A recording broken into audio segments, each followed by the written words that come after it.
রাঙামাটি বাংলাদেশের পার্বত্য জেলাগুলোর মধ্যে একটি।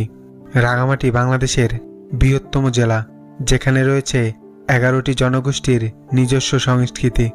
সাথে রয়েছে এই জেলার অপার প্রাকৃতিক সৌন্দর্য, যা প্রতিটা ভ্রমণপ্রেমীকেই মুগ্ধ করবে।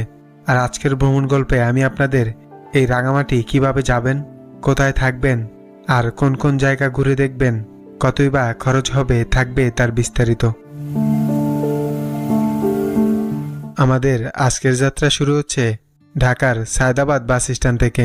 এই যাত্রায় আমরা যাচ্ছি ইউনিক পরিবহনের নন এসি বাসে করে, যার ভাড়া পড়েছে 870 টাকা। আপনারা চাইলে এসি বাসেও যেতে পারবেন, সেক্ষেত্রে ভাড়া পড়বে 1800 টাকার মতো। রাত 9:45 বাসে করে আল্লাহর নাম নিয়ে আমাদের আজকের যাত্রা শুরু করছি রাঙামাটির রিজার্ভ বাজারের উদ্দেশ্যে।